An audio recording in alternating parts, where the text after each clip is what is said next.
One evening, after a particularly embarrassing incident where Ayomi had disrupted a council meeting by releasing a swarm of bees causing one of the elders to go naked, the king's frustration boiled over.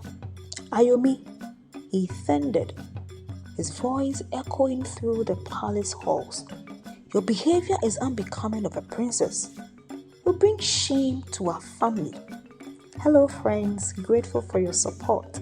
If you are new here or you've been watching without subscribing, please don't forget to hit the subscribe button, smash the notification bell, like, share and drop your comments as we proceed.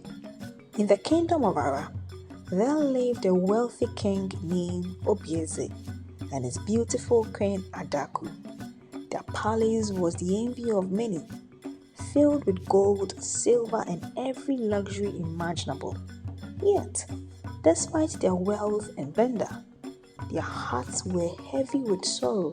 The king and queen remained childless for many years into marriage, their chambers echoing with the silence of unfulfilled dreams. The kingdom was abuzz with speculations and prayers. Elders visited the palace, offering wisdom and blessings. The people of Ara, who loved their king and queen dearly, prayed fervently to the gods for an heir to the throne. One fateful night, when the moon shone brightest in the sky, Queen Adaku had a vivid dream. She saw a radiant goddess who handed her 2 pearls and whispered, "You shall bear 2 daughters, one blessed and one cursed. But remember, every curse carries a blessing, and every blessing a curse." Queen Adaku, after waking from her dream, was confused. Every curse carries a blessing, and every blessing a curse. What does this mean? She said to herself.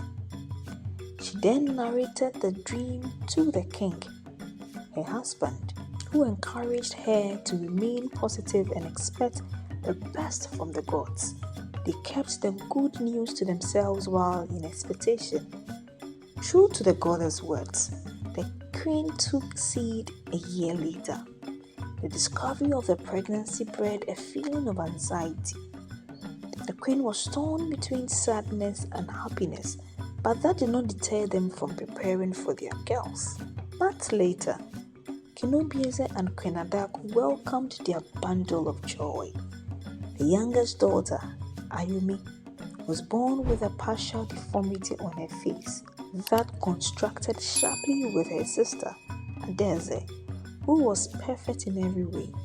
The nature of Ayomi's deformity caused the queen so much sorrow, but she consoled herself with the words of the goddess. Every curse carries a blessing, and every blessing a curse. The kingdom erupted in joyous celebration, drums beating, and songs of gratitude filling the air. The king then unveiled the daughters of the royal family to the people of Ara, and to his surprise, the people of Ara, despite the shock of the daughter's appearance, embraced Ayomi with open hearts. She was different, yes, but she was their princess. They marveled at her bright eyes and infectious smile. And one of the elders said, "A deformed face does not deform the heart." Ayomi grew up surrounded by love and admiration. Her sister, Adeze, was a constant companion, the 2 of them inseparable. Yet, Ayomi was a troublesome girl. She was fearless, often getting into mischief. Her spirit was wild and untamed. Despite her antics, the people adored Ayomi. They admired her bravery and a refusal to let her deformity define her. She was a force of nature, unapologetically herself, but her behavior began to take a toll on the royal family, especially the king.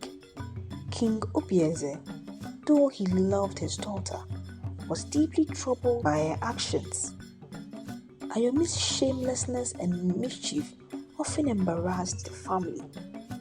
tarnishing their image.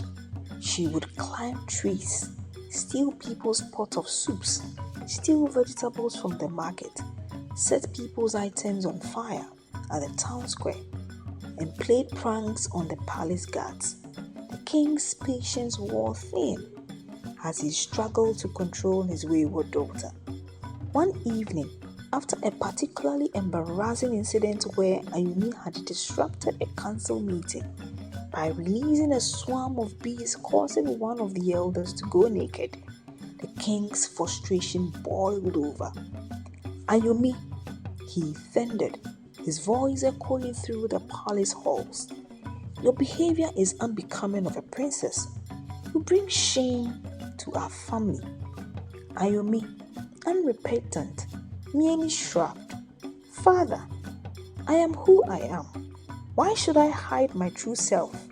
The king's anger turned to despair. "A child who refused to heed wisdom will one day feel the weight of her folly," he said, his voice heavy with sorrow. The stress and disappointment took a toll on the king's health, and he fell gravely ill. King Obieze's illness worsened, and despite the best effort of the kingdom's healers, he passed away. The kingdom mourned the loss of their beloved king. Queen Adaku and Adeza could not hold their tears. Even Ayomi, though had an indirect hand in her father's departure, cried uncontrollably, and the palace was plunged into grief. Queen Adaku was heartbroken, her sorrow compounded by the burden of raising their daughters alone, especially Ayomi. Ayomi, though saddened by her father's death, remained defiant. She continued her troublesome ways, much to the dismay of the mother and sister. Adeze, ever the dutiful daughter, tried to reason with Ayomi, but her efforts were in vain. "Why must you cause so much trouble, Ayomi?" Adeze asked one day, her voice filled with frustration. Ayomi smiled mischievously. "Sister, life is too short to be boring. Besides, I am the deformed princess. Let me live as I please." One day, a man named Olakunle arrived in Ara. He was wise and had a gentle soul, known for his knowledge of herbs and healing. He had heard the king's death and had come to offer his condolences to the queen. Queen Adaku gave him a place to lay his head while he stayed with them. Olakunle's presence in the kingdom brought a sense of calm and hope. Ayomi, intrigued by the healer, decided to play a prank on him. So she pretended to like him. She would stroll the palace with him while she told him the story of her life, go to his room to ask questions, and request they close their eyes while she prayed to the gods for protection. Protection indeed. Meanwhile, she was planning her execution. One day, Ayomi sneaked into Olakunle's room in his absence to execute her plan.